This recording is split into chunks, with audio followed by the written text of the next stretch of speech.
પરાઠા બનાવો ત્યારે ગૃહિણીને એક પ્રશ્ન તો ખાસ પેલો હોય કે પરાઠા ફૂલતા નથી, અને જો વધારે સ્ટફિંગ ભરી દઈએ તો પરાઠા ફાટી જાય અને પરાઠા પાછા ટેસ્ટમાં પણ બહાર જેવા જ લાગવા જોઈએ. આ ત્રણેય પ્રશ્નો આજે સરસ એવા મેં તમને સમજાવ્યા છે કે જો આ રીતે તમે એકવાર પરાઠાની પ્રોસેસ કરશો ને તમને એમ જ લાગશે કે બહાર ખાઈ રહ્યા છે.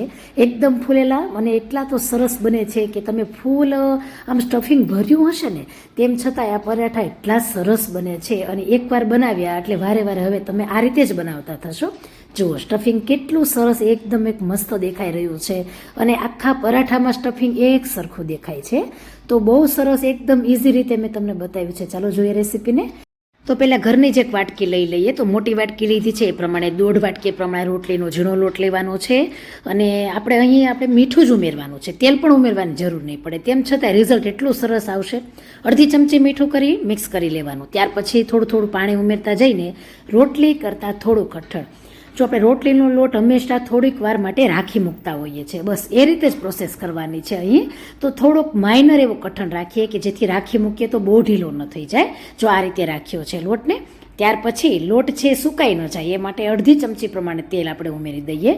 બધી જ બાજુ આ તેલને સરખી રીતે લગાવી લઈએ. તો આ રીતે લગાવાઈ જાય ત્યાર પછી આપણે લોટને ઢાંકી દેવાનો છે કે જેથી ઉપરની સપાટી લોટની સુકાઈ ન જાય. તો આવી રીતે ઢાંકીને કમ્પલસરી 10 મિનિટ રાખીશું.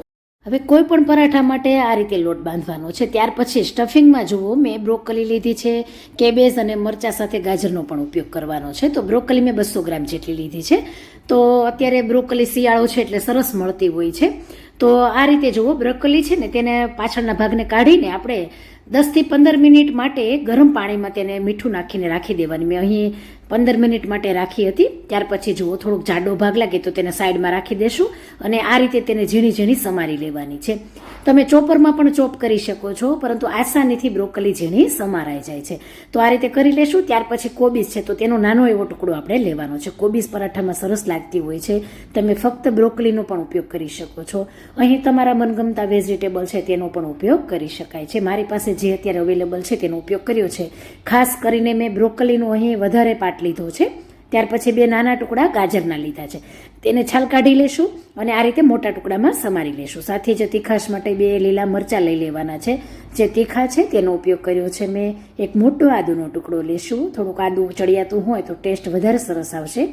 અને ગાજર, મરચાં અને આદુ તેને ચોપરમાં મેં ચોપ કર્યા છે, કેમ કે ગાજર છે તેને ઝીણા સમારવા વાર લાગી જાય. તો જુઓ આ રીતે એકદમ સરસ ચોપરમાં ચોપ થઈ જાય છે. અને કોબી અને બ્રોકલી કેવું છે રસ છોડી દેતા હોય છે એટલે મેં તેને સમાર્યા છે. અને હવે પનીર લીધું છે. તો ઘરનું તાજું પનીર છે. રેસીપી મેં મારી ચેનલમાં અપલોડ કરેલી છે, લિંક હું ડિસ્ક્રિપ્શન બોક્સમાં આપીશ. નાના કાણાવાળી ખમણી હોય તેનાથી આપણે પનીરને ખમણી લેવાનું છે. 1 કપ પ્રમાણે ચીઝ ઉમેરી દેશું. ચીઝ બિલકુલ ઓપ્શનલ છે. ત્યાર પછી 2 સૂકા મરચાં હોય ને એની ચીલી ફ્લેક્સ મેં ઘરે જ બનાવી લીધી છે આ રીતે. તો 2 ચમચી પ્રમાણે ઉપયોગ કરશું અને સહેજે તીખા નહીં થાય પરોઠા. અને હવે જુઓ 3 ચમચી પ્રમાણે ચાટ મસાલો ઉમેરી દઈએ અને 2 ચમચી પ્રમાણે આપણે ઉમેરવાનો છે પીઝા સિઝનિંગ મસાલો કે જેનાથી પરાઠાનો ટેસ્ટ બહુ સરસ આવશે. ત્યાર પછી થોડીક ખટાશ આવે વધારે એ માટે અડધી ચમચી પ્રમાણે આમચૂર પાવડર ઉમેરી દેવાનો છે. અને આમચૂર પાવડર નથી તો પછી 1 ચમચી ચાટ મસાલાનો વધારે ઉપયોગ કરવાનો. અડધી ચમચી મીઠું ઉમેરી દેશું. તો બધું મિક્સ કરી લેશું. જો મિક્સ કરતાં તમને એમ થાય કે બધું છૂટું છૂટું છે, પરંતુ તમે જો સેજ હાથેથી દબાવો ને એટલે પનીર અને ચીઝ છે ને તેનાથી બાઇન્ડિંગ આવી જાય છે. તો બહુ સરસ આ રીતે બાઇન્ડિંગ આવે છે. સેજે પરાઠામાં નીકળવાની બીક નહીં લાગે. જો આ રીતે થોડોક આમાં મોટો બોલ વાળી લેવાનો. સેજ નાનો લાડવો કેવો હોય એવું કરી લેવાનું. ત્યાર પછી લોટ છે એ પણ સરસ એવો અહીં 15 મિનિટ માટે રેસ્ટ લઈ ચૂક્યો છે. અને જો કેટલો સરસ સોફ્ટ છે. તો આ રીતે આપણે લોટ રાખવાનો છે. તમે કોઈ પણ પ્રકારના પરાઠા કરો પરંતુ લોટ તમે થોડોક સોફ્ટ રાખશો એટલે પરાઠાનું રિઝલ્ટ બહુ સરસ આવશે. મોટો લુવો કરવાનો છે આ રીતે. ત્યાર પછી થોડોક કોરો લોટ લઈ લેવાનો છે અને બંને બાજુ આ જે બોલ વાળ્યો છે તેની બંને બાજુ લોટ લાગી જાય એ રીતે કરવાનું છે. ત્યાર પછી તેને થોડુંક વણી લેશું. જુઓ થોડુંક નાનું ન કરતાં થોડુંક મોટું જ કરવાનું છે. તો આ રીતે થોડુંક મોટું કરી લઈએ અને તેની વચ્ચે હવે આપણે જે બોલ વાળ્યો હતો સ્ટફિંગનો તે મૂકી દેશું. અહીં જુઓ કેટલું બધું સ્ટફિંગ છે, તેમ છતાંય આ રીતે જ્યારે તમે પરાઠા બનાવશો ને ત્યારે સેજે તમારું સ્ટફિંગ છે બહાર નહીં આવે કે પરાઠા ફાટશે નહીં. બધી બાજુથી આ રીતે પેક કરી લેવાનું અને ઉપરનો ભાગ છે ત્યાં વધારાના લોટને આ રીતે કટ કરી લેવાનો છે. બને એટલો લોટ વધારે લેશો એટલું પરાઠાનો રિઝલ્ટ બહાર જેવો આવશે. આ રીતે પોઈન્ટ કરવાનો છે અને આ પોઈન્ટને જેમ રીતે બોટલનું ઢાંકણ બંધ કરીએ એવી રીતે બંધ કરી દેવાનું છે અને પેક કરી લેશો. ક્યારેય તમારું પરોઠું ખુલી નહીં જાય. આ રીતે તમે કરશો ત્યારે અને હળવા હાથે સેજ આ રીતે દબાવી દેવાનું છે અને જે ઊંધો ભાગ છે જ્યાં તમે આપણે પેક કર્યું છે એ ભાગને જ ઉપરની સાઈડ રાખવાનો છે. જુઓ કોરા લોટવાળું આપણે કરી લેવાનું છે રોટલીના ઝીણા લોટથી અને એ જ ભાગ જુઓ મેં ઉપર રાખ્યો છે. આ રીતે રાખવાનું, કેમ કે પેલો ભાગ જો તમે ઉપર રાખશો ને તો ત્યાં પરાઠું ફાટશે. આ એક ખાસ ધ્યાન રાખવાનું. અને બે બાજુ વચ્ચેથી વેલણ ચલાવી પછી કિનારીએથી વેલણને આપણે હળવા હાથે આ રીતે ચલાવી લેવાનું છે. અને હંમેશા પરાઠું જાડું હોય એટલે પરાઠાને થોડું જાડું જ રાખવાનું. એટલે જ તમારું પરોઠું જો પાતળું હોય ને તો ફૂલતું નથી. આ વાતનું એક ખાસ ધ્યાન રાખવાનું. પછી આપણે જે રોટલીની લોઢી છે તે જ લીધી છે. બંને બાજુ પહેલાં તો થોડી ડિઝાઇન આવવા દેવાની, ત્યાર પછી જ ઘી, બટર કે ઓઇલ લગાવવાનું. અહીં હું ઘી લઈ રહી છું.